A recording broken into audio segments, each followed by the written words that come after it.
Bonjour Madame Catelin, merci de vous être déplacée. Je sais que vous avez un agenda chargé. Je vous laisse vous présenter en tant que CEO de Federgon.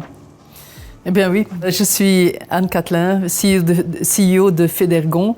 Et Federgon, c'est la fédération patronale des prestataires RH.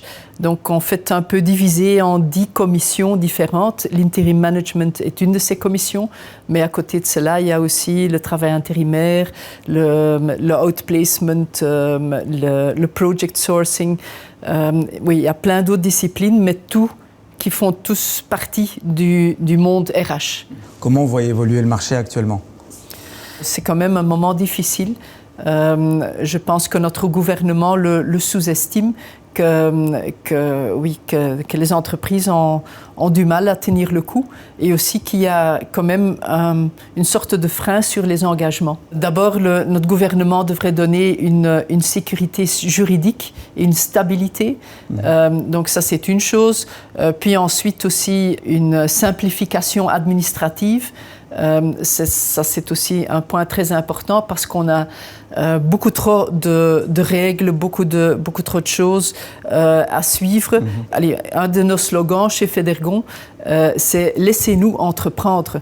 Parce que nous sommes une fédération d'entreprises, d'organisations qui ont un but. Et en fait, c'est le but d'avoir la liberté d'entreprendre.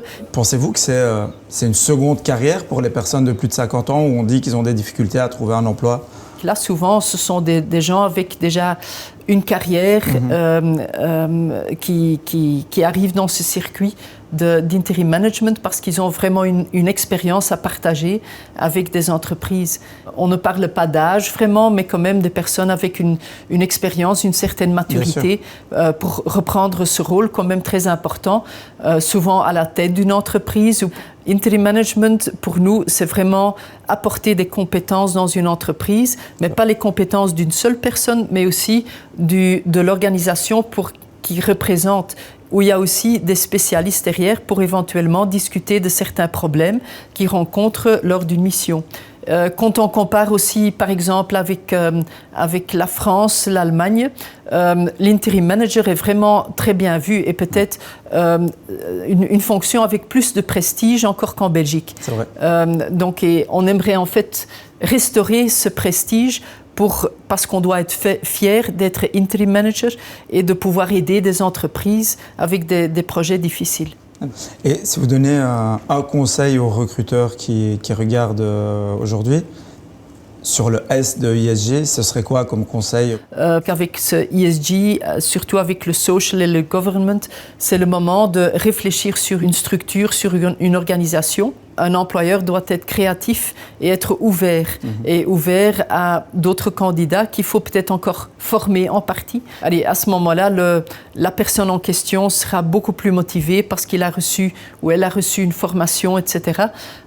Et ça sera un effectif beaucoup plus efficace pour l'entreprise. C'est le set de compétences qui sera important pour encore avoir des bonnes entreprises demain. On parle beaucoup de la pay transparency pour le moment dans le domaine RH. Est-ce que vous pensez que ça va impacter le marché? Pour moi, le changement, c'est surtout maintenant qu'on donne le conseil à toutes les entreprises de bien réfléchir sur la structure salariale et pour la mettre en ordre, de voir qu'elle est objective, etc. Donc ça, c'est le message majeur, qu'il faut pouvoir justifier pourquoi on fait ça, et je pense que c'est une bonne chose. La seule chose que j'espère, c'est comme avec toute la réglementation européenne, c'est que ça ne donne pas trop lieu aux rapports, etc. et à l'administration inutile. D'ailleurs, vous pensez que l'IA va remplacer les sociétés de recrutement? Pas du tout. J'ai l'impression que le côté humain restera très important, qu'il y aura des tâches qu'on ne va plus faire, qu'on va faire reprendre par l'intelligence artificielle, mais il y a des nouvelles tâches qui vont arriver, donc ça sera un mix de tout. Mais il n'y a pas encore beaucoup d'entreprises ou d'organisations qui ont vraiment intégré l'intelligence artificielle dans leur process. Et ça, c'est encore le mouvement qu'on doit faire. Et c'est de là qu'on va avoir une augmentation de notre productivité. Et c'est ça qu'on a absolument besoin pour rester relevant en Europe, mais aussi dans le monde, c'est d'augmenter notre productivité. Du coup, je vais vous laisser peut-être le mot de la fin. Notre credo chez Federgon, c'est que des gens qui travaillent sont des gens plus heureux. Moi, j'adore travailler et je souhaite qu'il y a beaucoup de gens qui adorent leur travail et qui s'épanouissent au travail. Donc, comme ça, je pense que c'est utile pour beaucoup de gens de revenir sur le marché du travail et de se faire accompagner par nos membres Federgon. J'attends beaucoup du gouvernement actuel pour quelque part motiver le maximum de personnes vers le marché du travail parce qu'un travail rend heureux. Il y a une fenêtre sur le monde, donc pourquoi pas. Merci beaucoup. Avec plaisir.